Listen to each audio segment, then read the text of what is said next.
दोस्तों Pradeep academy channel में आपका बहुत बहुत स्वागत है। आज हम मैट्राइसिस के अंदर जो लेक्चर देखने जा रहे हैं दोस्तों, लेक्चर नंबर 5 है और ये है दोस्तों ट्रांसपोज ऑफ मैट्रिक्स। चलते हैं वन बाय वन, बहुत ही अच्छे तरीके से चीज़ों को सॉल्व करने की कोशिश करते हैं। साथ में मैं आपको बता देना चाहता हूँ कि अगर आप प्रदीप एकेडमी एप्लीकेशन के ऊपर जाते हो तो जहाँ हमारे दोस्तों कोर्सेज चलते हैं, जहाँ 1-to-1 आप मुझसे पढ़ सकते हो और बहुत ही अच्छे तरीके से आपको नोट्स सब कुछ मिल जाता है। और वहाँ पे जितनी चीज़ें मैं पढ़ाऊंगा उसके बाद आपको कुछ भी एक्स्ट्रा करने की ज़रूरत नहीं है। यूट्यूब पे जो मैं करा रहा हूँ इसके बाद आपको अपनी ओर से एफर्ट्स भी देना होगा, कुछ एक्स्ट्रा क्वेश्चंस भी सॉल्व करने होंगे, ये चीज़ का ध्यान रखना। चलते हैं दोस्तों, वन बाय वन चीज़ों को स्टार्ट करते हैं। सबसे पहला टॉपिक है दोस्तों ट्रांसपोज। अब मैं आपको ऑलरेडी मैंने टाइप्स ऑफ मैट्राइसेस में आपको सिखा दिया था यार, ट्रांसपोज मतलब क्या होता है। जैसे अगर सपोज ये ए है और ये ए मैट्रिक्स दिया है, 2 है, 3 है, 1 है, 4 है।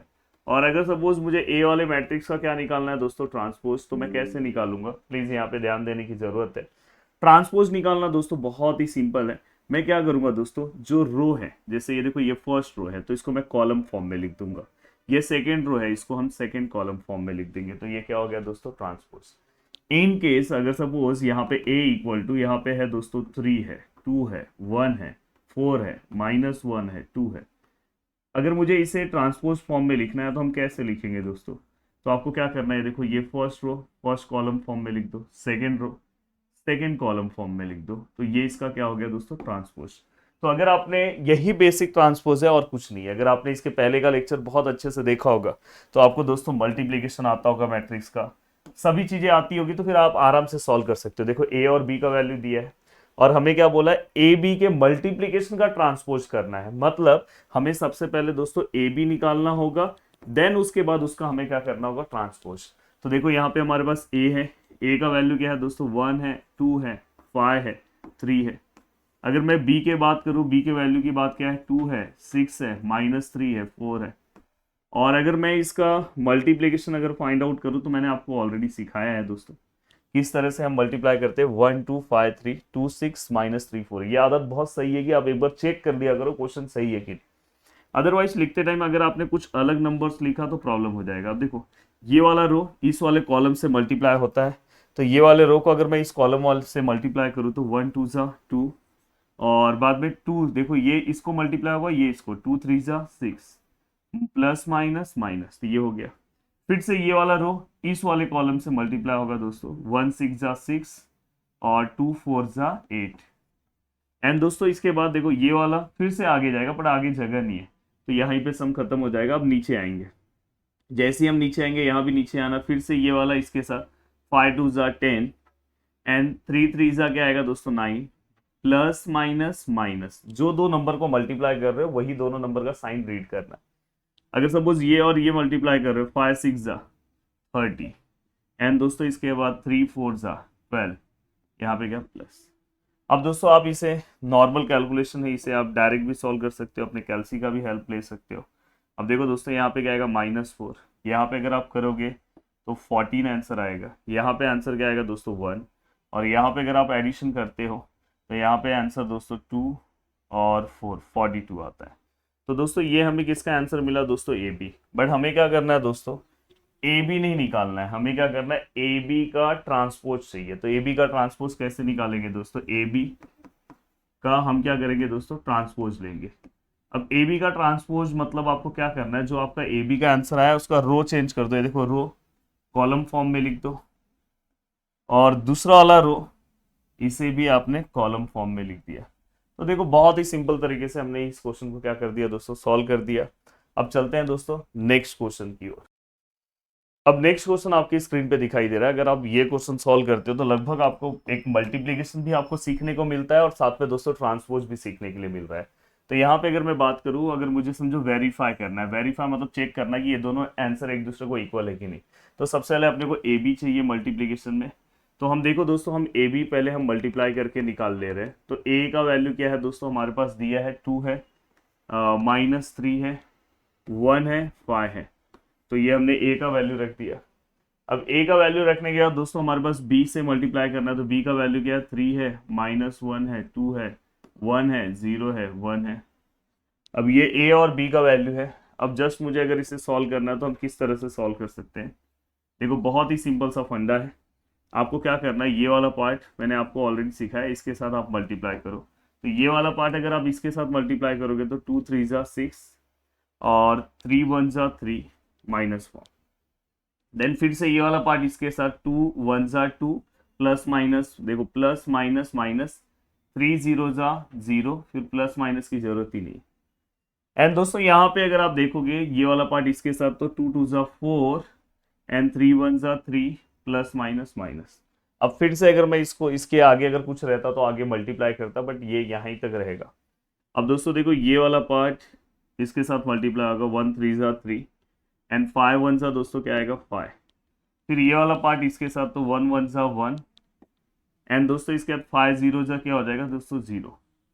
देन फिर से ये वाला इसके साथ तो 1 2 जा 2 एंड 5 1 जा 5। देखो अगर आपका प्रैक्टिस बहुत अच्छा है तो आप बहुत अच्छे से चीज़ें सॉल्व कर सकते हो। एंड दोस्तों फाइनली आपका जो यहाँ पे आंसर आएगा वो कितना आएगा, तो देखो दोस्तों यहाँ पे 3 हो गया, यहाँ पे -2 हो गया और यहाँ पे दोस्तों 1 हो गया, यहाँ पे दोस्तों 8 हो गया, यहाँ पे -1 हो गया और यहाँ पे 7 हो गया। तो लगभग आपने सभी आंसर्स निकाले, बट आपको ये नहीं चाहिए, आपको ए बी का ट्रांसपोज चाहिए। मतलब जो आपने यहाँ पे सॉल्व किया है दोस्तों, आपको उसका मतलब ये जो आप ए बी आपने सॉल्व किया उसका आपको ट्रांसपोज चाहिए। कोई दिक्कत नहीं है ना दोस्तों, ट्रांसपोज हमने सीखा है, ट्रांसपोज हम किस तरह से फाइंड आउट करते हैं हमें पता है। ये जो भी रो दिया है उसको कॉलम फॉर्म में लिख दो। तो देखो ये 3 है, ये -2 है और ये 1। दूसरा वाला रो इसे भी कॉलम फॉर्म में लिख दो, -1 7। अब मैं क्या कर रहा हूँ दोस्तों, इसको इक्वेशन नंबर फर्स्ट दे रहा हूँ। अब ये इक्वेशन नंबर फर्स्ट के बाद अब राइट हैंड साइड हमें देखना है कि राइट हैंड साइड में क्या चीजें चल रही है। तो पहले मुझे राइट हैंड साइड में पहले मल्टीप्लाई नहीं करना है, पहले ट्रांसपोज लेना है, देन दोनों को मल्टीप्लाई करना है। तो भाई बी का ट्रांसपोज क्या आएगा दोस्तों, बी का ट्रांसपोज जो बी का वैल्यू दिया है उसी को जस्ट चेंज कर दो। बी का ये वैल्यू है, इसका फर्स्ट रो कॉलम फॉर्म में लिख दो, सेकेंड रो कॉलम फॉर्म में लिख दो। Yes perfect. अब दोस्तों इसके बाद अगर आप देखोगे ए का अगर आप ट्रांसपोज निकालने की कोशिश कर रहे हो तो ए का ट्रांसपोज क्या आएगा दोस्तों, तो देखो ए का जो भी वैल्यू है 2 -3 कॉलम फॉर्म में लिख दो और दूसरा क्या है दोस्तों 1 5, इसको भी आपने कॉलम फॉर्म में लिख दिया। अब आपको क्या करना है दोस्तों, मल्टीप्लाई करना है, पर मल्टीप्लाई करते टाइम बी का ट्रांसपोज मल्टीप्लाई बाय ए का ट्रांसपोज। मतलब पहले आप बी का ट्रांसपोज लिखोगे, बी का ट्रांसपोज क्या है 3 1 -1 0 2 1 और इसको मल्टीप्लाई किससे करना है, ए का ट्रांसपोज 2 1 -3 5। अगर आप ये दोनों को मल्टीप्लाई कर दोगे तो आपका फाइनल आंसर आपको मिल जाएगा दोस्तों। अब चेक करते हैं ये दोनों को मल्टीप्लाई करते हैं। मैं मल्टीप्लाई करने के लिए नेक्स्ट पेज का हेल्प लेता हूँ। अब देखो दोस्तों मैं दोनों को ही मल्टीप्लाई करूंगा और मैं चेक करूंगा कि भाई इसका आंसर कितना आता है। अब यहाँ पे अगर हम मल्टीप्लाई करने जाते हैं तो किस तरह से हम मल्टीप्लाई कर सकते हैं दोस्तों, देखो ये फर्स्ट रो फर्स्ट कॉलम के साथ 3 2 जा 6 1 3 जा 3 -3 1 जा 3 1 5 जा 5 है ना दोस्तों, ये ए का ट्रांसपोज है, हाँ 5 है, तो 1 5 जा 5। बहुत ही प्यार से और बहुत ही अच्छे से समझाने की कोशिश कर रहा हूँ। अगर आप देखोगे ये वाला पार्ट तो -1 × 2 -2 एंड 0 × तो ये 0 ही हो जाएगा। फिर से ये वाला 1 1 जा 1 पर माइनस फॉर्म में एंड 0 × 5 0। फिर से देखो 2 2 जा 4 1 3 जा 3 -2 1 जा 2 1 5 जा 5। अब यहाँ पे अगर मैं चीज़ों को लिखने की कोशिश करूँ तो किस तरह से हमारा फाइनल आंसर आएगा, यहाँ पे 3, यहाँ पे 8, यहाँ पे -2 -1, यहाँ पे 1 और यहाँ पे 7। अब ये दोस्तों हमारा ये कौन सा पार्ट था, बी और ए ट्रांसपोज। ये हमारा क्या आएगा दोस्तों, इक्वेशन नंबर सेकेंड।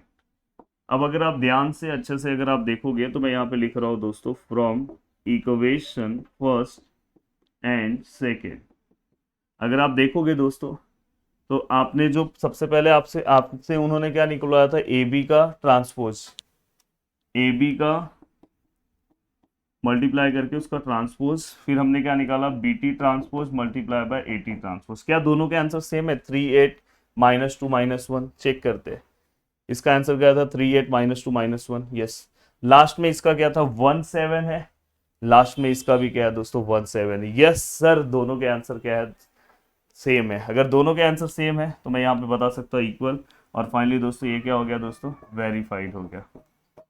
तो देखो बहुत ही सिंपल तरीके से चीज़ों को मैंने सॉल्व करा दिया।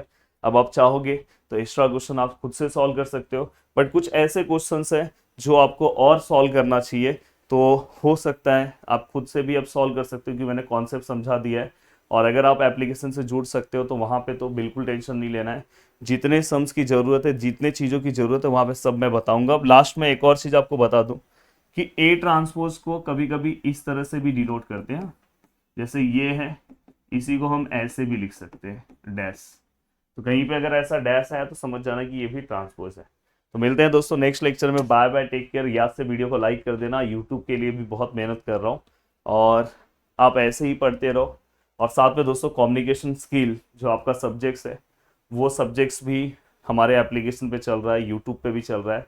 तो वो सब्जेक्ट्स को इतना लाइटली मत लेना, बहुत सारे बच्चे उस सब्जेक्ट में भी गड़बड़ होती है, तो आप प्लीज़ उसे भी अच्छे से उसी फोकस वाइज पढ़ने की शुरुआत कर देना। जय हिंद दोस्तों।